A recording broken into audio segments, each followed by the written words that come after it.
할렐루야, 반갑습니다. 수요새벽 27번째 시간, 성령과 능력을 기름 부음이란 제목의 말씀으로 함께 나누고자 합니다. 먼저 들어가면서 함께 나눌 말씀은 베드로가 요빠에서 이제 그 다른 형제들과 함께 이렇게 고넬료 초청을 받아 오게 되죠. 그래서 이제 그때의 고넬료는 그의 친척과 가까운 친구들이 다 모여서 기다리고 있었습니다. 이제 갔더니 베드로가 들어가게 되니까 고넬료가 맞이해서 그 발 앞에 엎드려서 막 절을 합니다. 큰 절을 하게 되니까 베드로가 일으켜서 말하기를 일어서라, 나도 사람이라 라고 하면서 이렇게 그걸 만류하게 되죠. 베드로가 유대인으로서 이방인과 교제에 가까이 하는 것에 율법임을 베드로는 알았기 때문에 이제 그것 때문에 약간 하나님께서 지시하사 속에 속되다 하는 것을 하나님께서 이제 지시하사 아무도 속되다 하거나 깨끗하지 않다 하지 말라 하시는 말씀을 들었습니다. 그러니까 베드로가 율법적인 면에서 어떤 이제 그 이방인과 함께 하는 것을 약간 부정적으로 생각하는 경향이 있었던 것 같습니다. 그런 율법적으로는 그게 맞는 건데 그러다 보니까 이제 이방인인 그 백부장 만나는 것을 마음에 꺼려했던 거죠. 그것을 안 하나님께서 내게 베드로에게 지시하기를 아무도 속되다 하거나 깨끗하지 않다 이렇게 말하지 말라 이렇게 하면서 금하시죠. 또 내가 깨끗하게 한 것을 내가 속되다 하지 말라고 그렇게 얘기하시죠.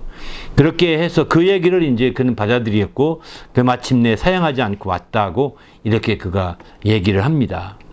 그리고 고넬료가 이제 나흘 전에 있었던 환상을 말하면서 이번에 청하게 됐던 자초지정을 또 함께 듣게 되죠. 그리고 나서 이제 그 이어지는 얘기입니다. 먼저 고넬료가 이탈리아 부자 백부장으로서 추천하게 된 계기를 말하고 그 후에 어떻게 말하였습니까? 1번 이런 질문이거든요. 내가 당신에게 사람을 보내었는데 오셨으니 잘하였나이다. 이제는 우리는 주께서 당신에게 명하신 모든 것을 듣고자 하여 다 하나님 앞에 있나이다. 이렇게 고백하죠. 바로 당신에게 명하신 말씀을 듣기 위해서 하나님 앞에 있다. 이렇게 고백하고 있습니다. 이 말을 들은 베드로는 또 어떻게 입을 열어 말하게 되었습니까? 베드로가 입을 열어 말하되 내가 참으로 하나님은 사람의 외모로 보지 아니하시고 각 나라 중에 하나님을 경외하며 의를 행하는 사람은 다 받으시는 줄을 깨달았다라고 말하죠. 여기서 입을 열어 말했다 이런 표현을 쓰죠. 얼마나 이 고넬료나 이런 사람들이 사모했는가 하는 걸 보여주게 됩니다. 그들이 참으로 사모했으니까 베드로가 무슨 말할까 막 기대하던 차에 드디어 말하기 시작했다는 걸 강조하려고 입을 열어 말하되 이렇게 말을 하죠. 그래서 하나님은 외모로 사람을 보지 아니하고 각 나라 중에 하나님을 경외하며 의를 행하는 사람은 다 받으시는 줄을 알았다라고 이걸 깨달았다라고 베드로가 고백합니다. 그때 베드로가 말하기를 하나님이 외모로 보지 아니하심을 분명히 말한 후에 또 무엇을 말했냐면 만유의 주 대신 예수 그리스도로 말미암아 화평의 복음을 전하사 이스라엘 자손들에게 보내신 말씀 곧 요한이 침례를 받은 후에 갈릴리에서 시작하여 온 유대와 두루 전파된 그것을 너희도 알거니와 이렇게 말하죠. 예수께서 화평을 복음을 전했다. 이스라엘 자손들에게 보내신 말씀이 화평의 복음이다. 라고 이렇게 증거하게 됩니다. 그 뒤에 요한이 침례받은 후에 이제 시작해서 그 화평의 복음은 이제 지금까지 주로 전파된 바와 같은 것이다. 라고 이렇게 말하죠. 그리고 나서 38절 보게 되면 하나님이 나사렛 예수에게 성령과 능력을 기름 붓듯 하셨음에 그가 두루 다니시며 선한 일을 행하시고 마귀에게 들린 모든 삶을 고치셨으니 이는 하나님이 함께 하셨음이라 이렇게 말합니다. 바로 하나님께서 나사렛 예수를 이제 그 화평의 복음을 전하기 위해서 보내셨는데 그가 바로 나사렛 예수에게 성령과 능력을 기름 부었다는 거예요. 성령의 능력을 기름 붓듯 하셔서 그가 예수가 두루 다니면서 선한 일을 행하시고 또 마귀에게 들린 모든 사람을 고쳐주셨는데 이것은 하나님께서 그와 함께 하신 것이었다. 이렇게 분명히 말합니다. 이렇게 예수께서 어떻게 사역할지를 이렇게 말씀하시면서 이제 이게 어떻게 그 뒤에 되었다고 말하냐면 39절 보게 되면은 유대인의 땅과 예루살렘에서 그가 행하신 모든 일의 증인이라 바로 우리가 그 증인이 되었다 이렇게 표현합니다. 예루살렘과 유대인의 땅과 예루살렘에서 그가 행하신 모든 일에 우리가 증인이다. 그들이 나무에 달아 죽였으나 하나님이 사흘 만에 다시 살리사 나타내시되 그분의 죽으신 것과 부활하심을 이제 다시 한번 강조하게 되죠. 그리고 나서 이제 무엇을 증거하냐면 모든 백성이 하신 것이 아니요 오직 미리 택하신 증인 곧 죽은 자 가운데서 부활하신 후 그를 모시고 음식을 먹은 우리에게도 하신 것이라. 바로 이런 증언하는 것이 우리에게 주님이 음식을 먹으심으로 확실히 증언해 주셨다. 이렇게 부활하신 후에 음식을 먹음으로 확실하게 이렇게 증언해 주셨음을 여기서 말씀하고 있는 거죠. 아무튼 오늘 이렇게 사도행전 10장 33절에서 41절까지 말씀을 이렇게 간략하게 훑어봤는데요. 이 고넬료는 베드로가 하나님의 환상 가운데 또 음성을 듣고 이렇게 정말 들었던 초청하라고 한 말씀을 듣고 초청하게 되면서 많은 기대를 갖고 있는 걸 보게 됩니다. 그래서 그가 얼마나 무슨 말씀할까 어떤 말씀할까 하는 것을 간절히 기대하는 가운데 이제 마침내 그의 입을 열어 말씀하셨다라고 이렇게 표현할 만큼 강하게 이렇게 그를 기대했던 것을 굉장히 기대했던 것을 잘 표현해 주는 말씀이라고 볼 수 있습니다. 고넬료는 그래서 이제 베드로는 고넬료를 만나게 된 그 경위에 대해서 듣게 되고 유대인으로서 이제 자신의 전통적인 가치관이죠. 율법을 지키고 율법대로 이방인과 교제하고 음식을 나누는 것을 그런 것에 대해서 내려놓게 됩니다. 그리고 이는 왜 하나님께서 사람을 외모로 보지 아니하시고 하나님께서 그 중심을 보시기 때문에 나타난 현상임을 얘기하고 있습니다. 베드로에게 성령의 역사가 컸었던 것은 바로 이것처럼 성령이 정말 역사하심은 전통적, 율법적인 이런 가치관들을 내려놓고 하나님의 뜻대로 행하죠 하였기 때문이라고 우리가 할 수 있습니다. 베드로는 정말 욥바에서부터 죽은 자를 살리고 또 그 앞에 룻다에서도 이제 중풍을 고치고 이런 역사들이 계속 이어지잖아요. 또 다음에 보면 감옥에서 막 탈옥도 천사들이 와서 그 창고를 열고 감옥문도 열고 이렇게 해서 막 이끌어내는 것도 보지 않습니까? 이런 모든 역사들이 사실은 하나님의 성령의 역사인데 이런 역사가 가능했던 것은 그가 만약에 율법적인 사고대로 율법적인 그 정신대로 그가 계속 살았다고 한다면 안 됐을 것입니다. 그것을 그가 떨쳐버리게 되고 오직 하나님 말씀 그 말씀을 따라서 그가 보고 들었던 말씀에 초점 두고 살았던 것이죠. 내가 보고 들은 것을 증거하지 않을 수 없다. 그가 사도행전 3장에서 이렇게 관원들에게 말하지 않습니까? 보고 들었던 그 모든 것들을 담대하게 증거하는 것처럼 동일한 거죠. 이런 삶을 그가 살았기 때문에 성령의 역사가 그를 통해서 계속 나타나게 됐던 걸 봅니다.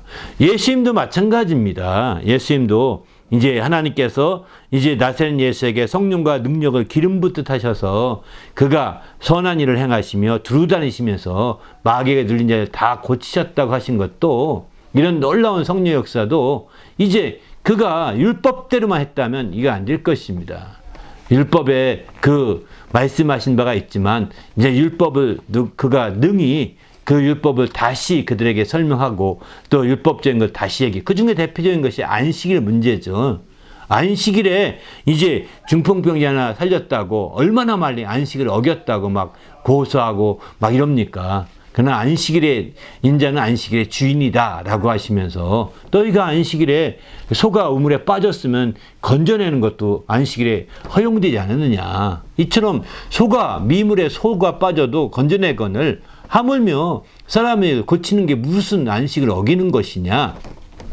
그렇지 않다라고 예수님이 반박하면서 그들에게 말하고 있는 거죠. 바로 이처럼 우리는 주님 앞에서 우리가 철저하게 하나님 말씀을 통해서 우리 자신이 새롭게 돼야 되겠다는 것입니다. 바로 예수님께서도 이런 전통적인 안식일의 문제로만 그대로 안식일을 지켰다면 그는 달랐을 것입니다. 그는 이렇게 하나님께서 성령과 능력을 기름 붓듯 하지 않으셨을지도 모릅니다. 그러나 그는 그 말씀은 지키되 그 전통적인 바리새인의 방식으로 지키는 것이 아니라 하나님 말씀을 따라서 새롭게 그가 지켰던 것이죠. 그가 율법을 어겼다는 것은 아닙니다. 율법을 어겼다는 것은 아니고 유대인의 방식으로 본다면 유대인의 전통적인 사고방식으로 본다면 안식을 어긴 것 같지만 실제로 그는 하나님 말씀을 따라서 그대로 율법을 잘 지켰죠. 그래서 율법의 마침이 될 수 있었던 거죠. 이렇게 그가 율법의 마침이 되어서 마침내 하나님의 놀라운 이제 새로운 새 언약 시대를 그분이 이루어가는 거 아니겠습니까? 율법을 통해 약속하신 모든 옛 언약을 다 이제 주님이 폐하시고 새 언약의 시대로 이끌어가게 되는 것도 주님께서 이런 전통적인 가치관, 바리새인들이 세웠고 또 서기관들이 세웠고 또 사두개인들이 세웠던 그런 가치관을 따라서 나가지 않으셨고 주님은 성경 말씀을 통해서 바르게 제 뜻대로 사셨던 것을 보여줍니다. 오늘 우리가 여기 전통적인 가치관을 우리가 깨트리자 이렇게 말씀드리는 것은 뭐냐면 베드로도 마찬가지죠. 그냥 그동안에 해왔던 관행들 해왔던 그런 것들을 내려놓게 하자는 겁니다. 오직 말씀을 따라서 그 말씀의 확실한 근거를 따라 나가는 것이 굉장히 중요한 거죠. 오늘날에 와서는 특별히 이제 구약보다는 신약의 말씀에 우선순위를 둬야 되는 거지요. 구약의 말씀보다는 신약의 말씀 우선순위를 두어서 그 말씀을 따라 우리가 과거의 전통을 깨야 되는 거죠. 그런데 신약에 와서도 오늘 또 이제 예수님 오신 이 땅에 오신 지 벌써 2000년이 지났잖아요. 그런 이 시점에 와서도 마찬가지입니다. 우리가 그동안에 또 그리스도 안에서 믿음 안에서 복음 안에서 세워진 관행들이 있거든요. 세워진 그런 전통적인 가치관들이 있거든요. 그게 다 신학적인 것이죠. 신학적인 그런 가치관들을 깨고 오히려 성경 말씀을 바탕으로 새롭게 나가야 되는 거죠. 그럴 때 마침내 우리 주 하나님을 기쁘시게 할 수 있음을 성경은 이렇게 말합니다. 바로 예수께서 이런 말씀하죠. 이제 그 마태복음 15장 3절에 보게 되면 너희는 어찌하여 너희 전통으로 하나님의 계명을 범하느냐 이렇게 말하죠. 그 바리새인들이나 서기관들이 만든 전통 율법적 관행으로 이제 따라가게 되면 바로 그 계명을 버리게 된다는 거예요. 하나님의 계명 자체를.